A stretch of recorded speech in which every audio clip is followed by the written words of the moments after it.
Alléluia. Shalom, shalom. Bonjour, bonjour à tous. Alléluia. Je pense qu'à l'heure où vous recevrez ce message, nous serons déjà en début de semaine. Alléluia, je fortifie au nom puissant de Jésus tous ceux qui travaillent et travailleront cette semaine, tous ceux qui auront des entretiens, des démarches pour l'embauche, etc. Ou peu importe ce que vous avez à faire, je le déclare au nom puissant de Jésus que cette semaine, c'est une semaine de gloire, une semaine de victoire et de la puissance de l'Esprit Saint qui vit en chacun de nous. Alléluia.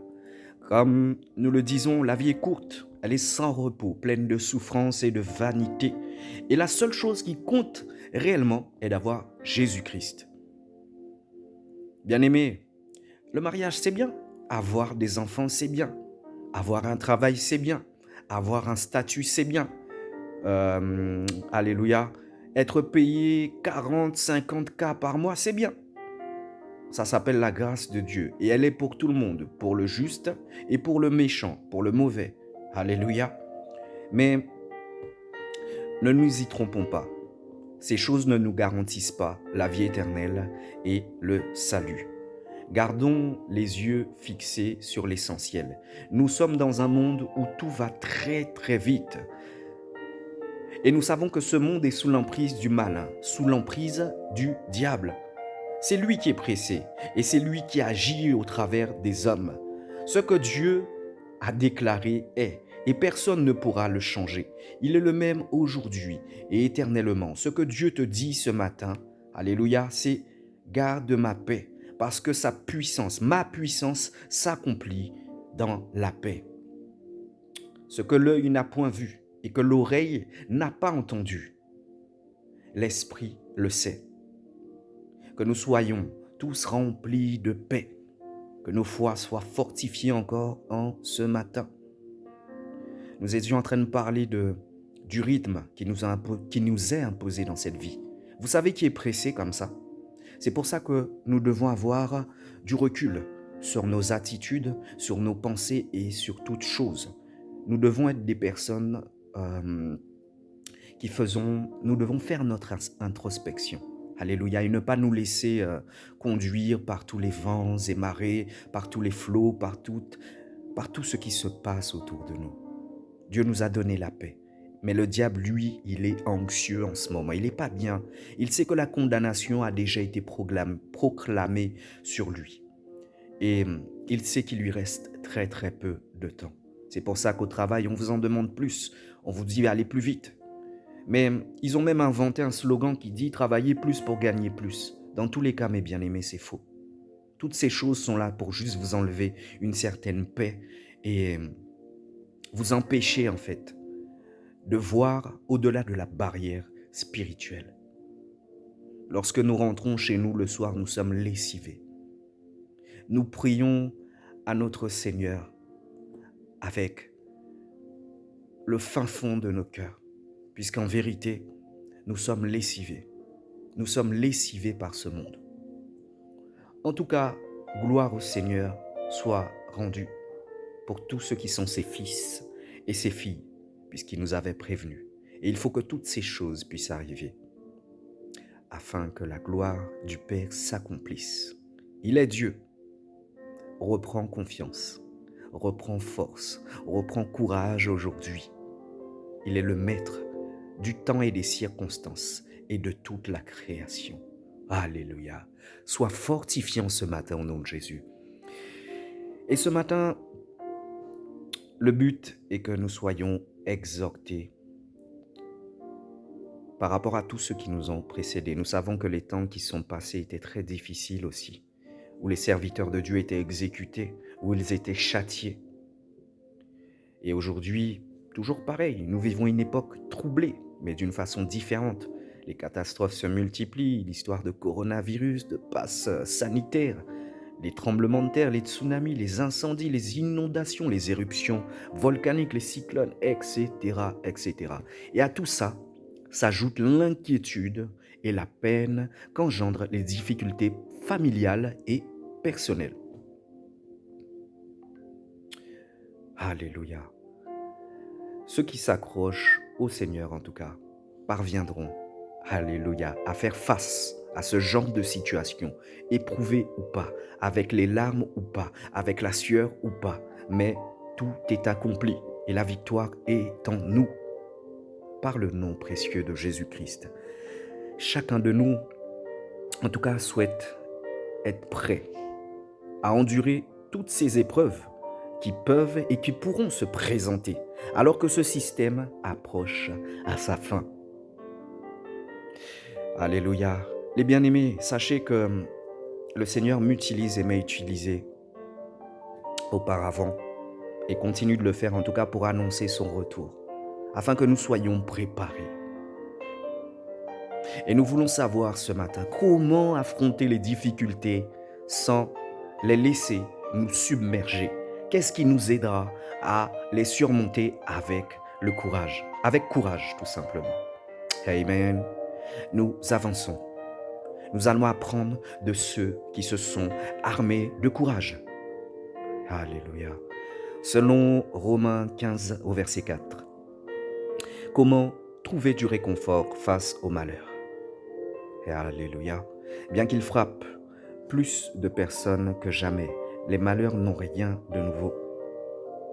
Voyons ce que nous pouvons apprendre des serviteurs de Dieu qui auparavant se sont eux armés de courage.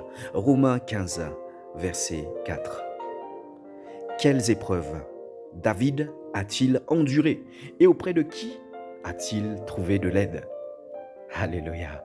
Nous allons nous arrêter quelques instants sur le vécu de David qui a été victime de la fureur d'un roi et d'attaques d'ennemis. Ses femmes ont été emmenées captives. Il a été trahi par des proches. Il a connu des moments d'intense découragement et l'on pourrait ajouter d'autres malheurs à cette liste. En tout cas, il ressort des récits bibliques que ces épreuves lui ont causé une immense peine. Mais David ne les a pas laissés l'anéantir sur le plan spirituel. Il a été plein de foi et il a déclaré: Jéhovah est la forteresse de ma vie. Qui redouterai-je? Alléluia. Le psaume 27 au verset 1.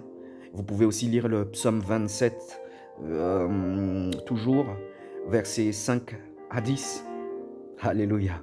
Nous avançons et maintenant nous voulons savoir qu'est-ce qui a aidé Abraham et Sarah à endurer une existence difficile.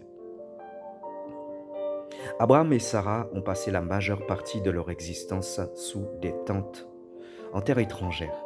La vie n'a pas toujours été facile pour eux. Pourtant, ils ont affronté résolument les épreuves qu'ils ont rencontrées, qu'il s'agisse de la famine ou des dangers qui venaient des nations voisines.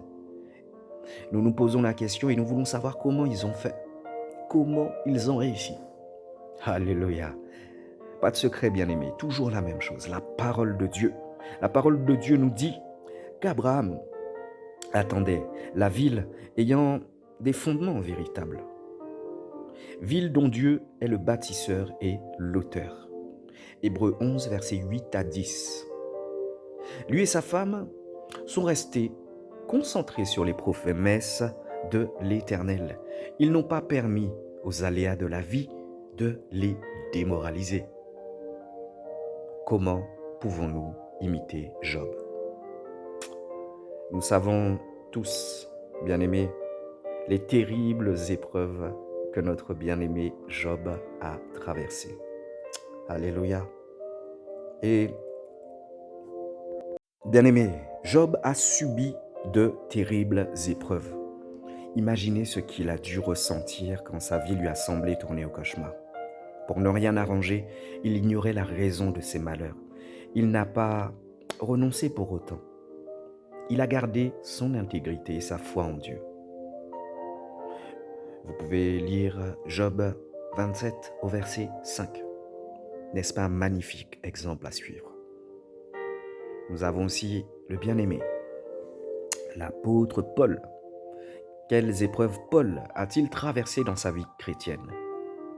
Et nous voulons savoir encore qu'est-ce qui lui a donné le courage de persévérer. Alléluia. Intéressons-nous enfin à Paul. Il a connu des dangers dans la ville, dans le désert, en mer, ainsi que la faim, la soif, le froid et la nudité. Il évoque aussi une nuit et un jour dans l'abîme, faisant sans doute allusion à l'un de ses naufrages en 2 Corinthiens 11, versets 23 à 27. Malgré tout, notez l'état d'esprit qui l'animait, alors que dans le cadre de son ministère, il avait frôlé la mort. C'était pour que nous puissions placer notre confiance, non pas en nous-mêmes, mais dans le Dieu qui relève les morts. C'est d'une chose aussi grande que la mort qu'il nous a délivrés et nous délivrera. 2 Corinthiens 1, versets 8 à 10. Peu d'entre nous ont cumulé autant de coups durs que l'apôtre Paul. Néanmoins, beaucoup éprouvent des sentiments semblables à ceux de Paul et trouvent de la force en songeant au courage dont il a fait preuve. Bien-aimés, ceux qui font l'œuvre de Christ appartiennent à Christ et ils sont automatiquement ta famille. Ne regarde pas dehors, ne va pas rechercher dans le monde d'inspiration, il n'y a point. Ceux qui n'appartiennent pas à Jésus-Christ n'appartiennent pas. Alléluia. Alléluia, ils n'appartiennent pas à Dieu, ils appartiennent au monde. C'est ça ou rien. C'est peut-être brutal, c'est peut-être violent ce que je dis là. Mais arrêtons. Je fais cette petite parenthèse parce que j'ai l'impression que dans l'œuvre du Seigneur, beaucoup s'inspirent de personnes de l'extérieur, qui n'ont rien à voir avec Jésus, qui ne s'intéressent pas à Jésus. Qui a fait ce qui se fait là aujourd'hui? Qu'est-ce que nous voyons aujourd'hui? Nous ne pouvons même plus faire la distinction entre les choses du monde et entre les choses de Dieu. Respectons l'œuvre du Seigneur. Nous ne sommes pas là pour ça aujourd'hui, mais en tout cas, je mets encore en garde. Que ce soit pour la musique, que ce soit pour la façon de faire, la façon d'être.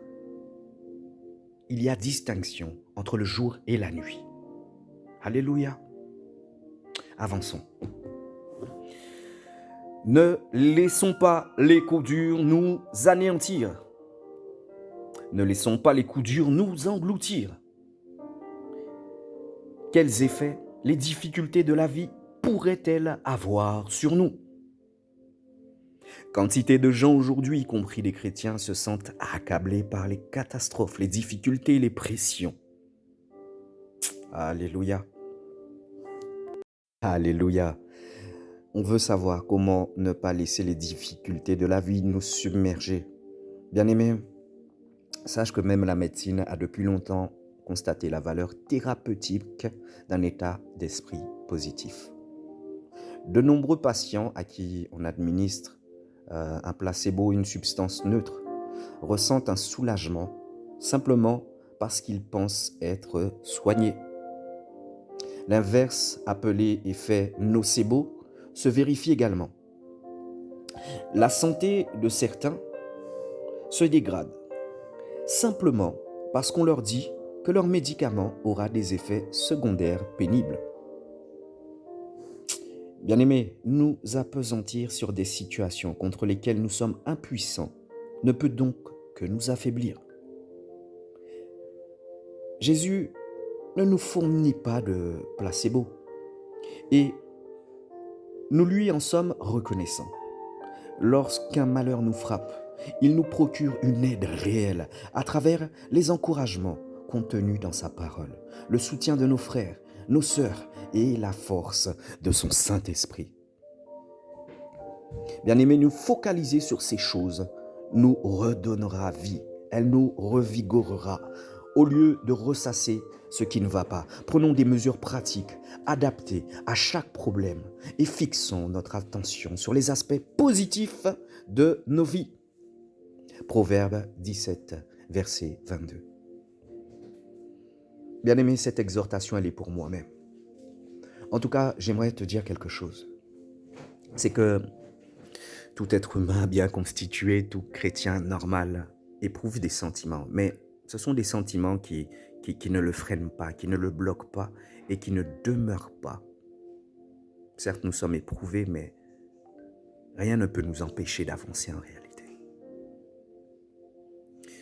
pas même l'acharnement de l'ennemi sur nos vies, sur nos familles, sachant que lui-même est déjà vaincu depuis la création du monde.